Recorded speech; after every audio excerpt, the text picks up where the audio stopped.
So friends, as usual in Hindi and English, it'll take some time, so please be patient. I'll be doing in both languages and your colleagues should not be affected in any one language. Friends, the issue before us is political even before legal. Both facets are important, but it's a vital political issue for this country, for all political parties, for leaders of all political parties. It is a political issue because it signifies the systematic, repetitive emasculation of democratic institutions by the ruling party. It signifies the strangulation of democracy itself. We know that defamation is an exception to free speech. But over the last several years, we have had repeated examples of unthinkable assaults on freedom of speech, more importantly, on freedom after speech. After speech, you are told that you will be visited with the worst possible consequences, be it criminal, be it civil, be it incarceration, be it intimidation, be it harassment in every sphere of your life. We all know that Shri Rahul Gandhi has been speaking out fearlessly inside and outside Parliament. He has spoken on social issues, on economic issues, on political issues, without any fear or inhibition, frankly and candidly, through you to India. Clearly, he is paying a price for it. Clearly, this government is rattled because he speaks with facts, figures on demonetization, be it on a supposed clean chit to China, be it on GST. He is consistently aggressive and open in his questioning. And therefore, this government is doing all these, finding new techniques of throttling his voice, of gagging him. Shri Rahul Gandhi goes abroad. He is not entitled to speak freely on grounds of fake nationalism, created imaginary nationalism, rhetorical nationalism, non-existent issues. He comes back and his speeches abroad become the basis of action against him inside Parliament. He speaks in Parliament, one of the most detailed and open speeches when the Prime Minister spoke, and he is referred to the Privileges Committee. After he came back from abroad and post the recess, when this session starts, a remarkably new ground is found, unheard of in the annals of parliamentary history. The ruling party resorts to disruption every day, saying a precondition for someone to speak in Parliament or attend Parliament is that he must first apologize. I don't think in any parliamentary democracy, Westminster or not Westminster, you have found this kind of stipulation. So disruption by the ruling party, all of this is part of a pattern. All of this is part of a pattern to stop him, A, because he speaks fearlessly and candidly, B, to divert attention from the real issues, to divert attention from the questions which my friend here asks every day, to divert attention from the burning issues before the nation today. And it is done also to send a message to create a fear psychosis amongst those who dare to question this government. Friends, that is the political part. That is what should concern our body polity. There is equally a legal part. I have shared some of that with you yesterday. Since we've had slightly more time, let me elaborate a little more today. When you hurry, when you are premeditated, when you have decided to do something, you make mistake after mistake after mistake. You multiply mistakes on a repetitive basis.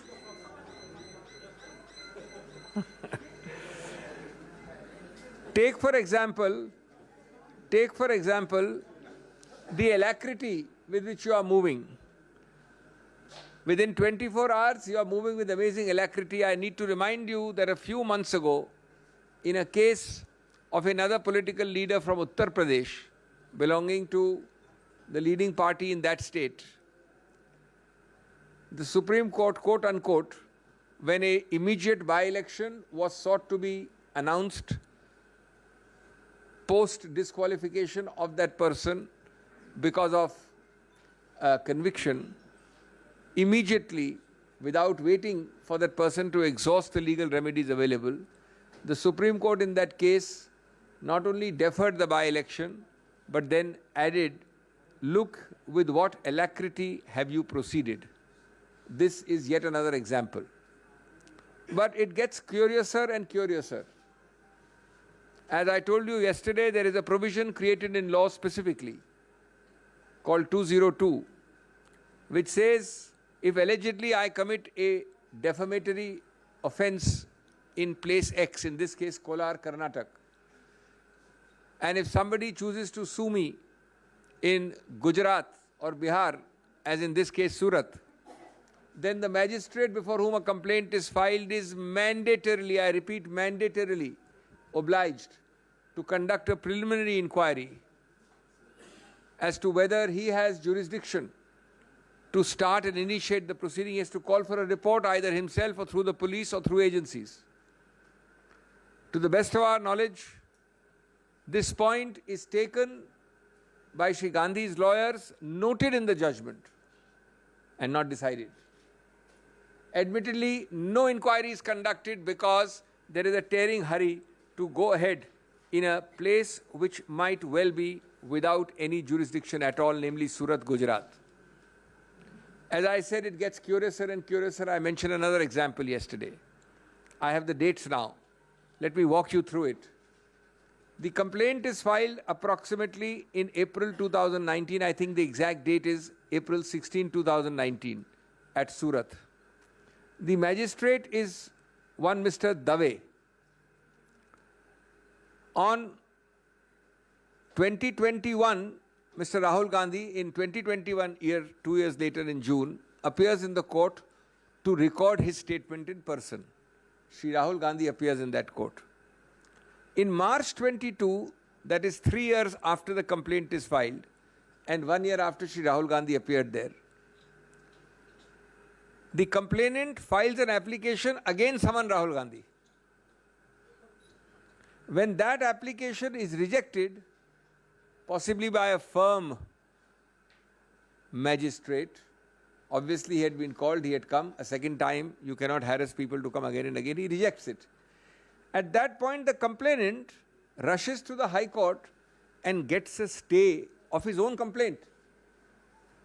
The High Court grants that stay on 7th of March 2022.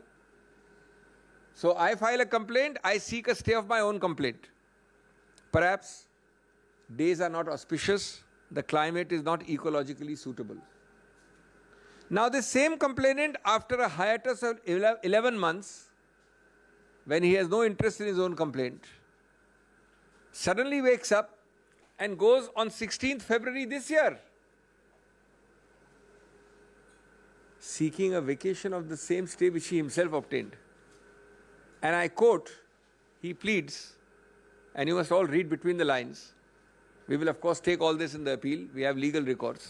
Quote, he says, sufficient evidence has come on record of the trial court and the pendency of the present matter delays the trial. Pendency of what matter? His own High Court petition. He says he is delaying his own trial. So he says, please vacate. Now the sentence is, though sufficient evidence has come on record, no new evidence has come on record, actually. The High Court vacates the stay, the man rushes back to the trial court, and we get this judgment.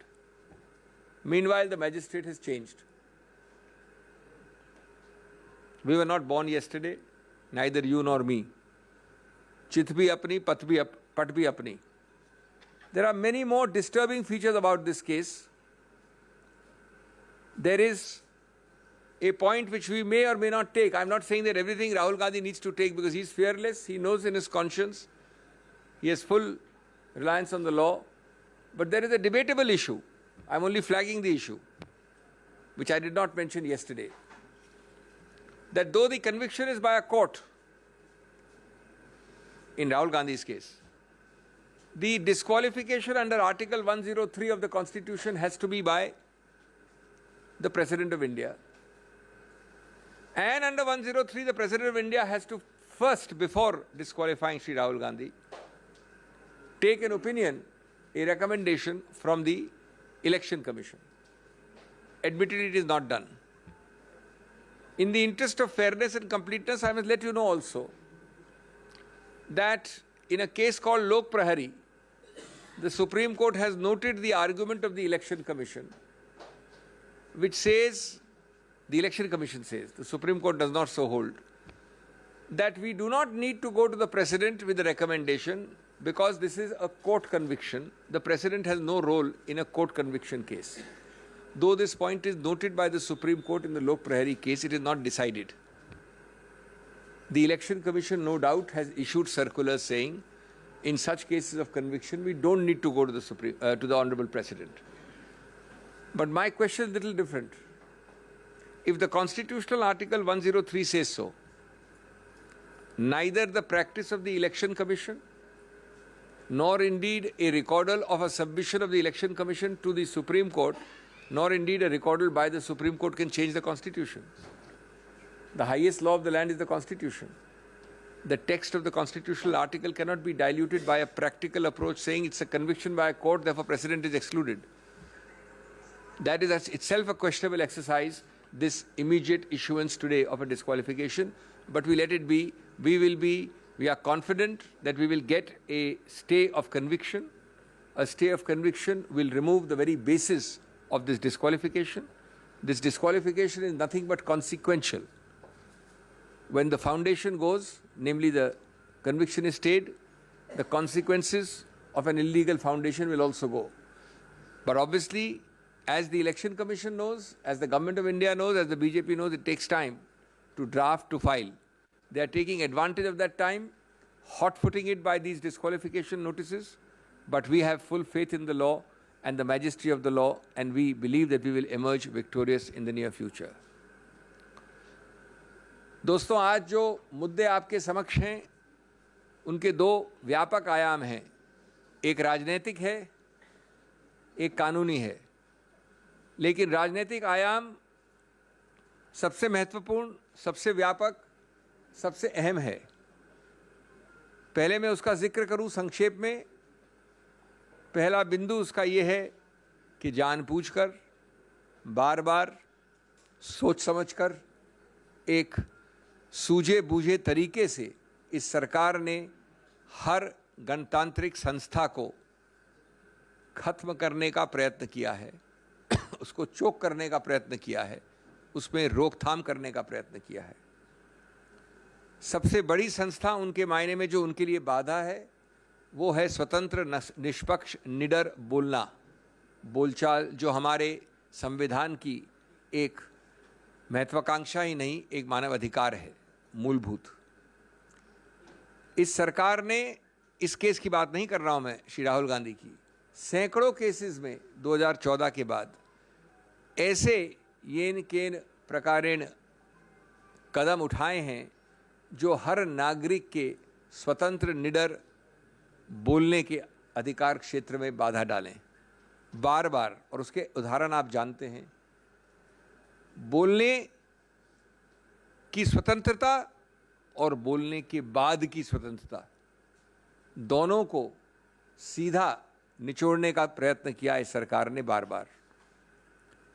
Shri Rahul Gandhi, हम सब जानते हैं, ने निडरता से बार बार संसद के अंदर और संसद के बाहर अपने विचार रखे हैं, जनहित में रखे हैं, जनता के सामने रखे हैं, जनता के लिए रखे हैं.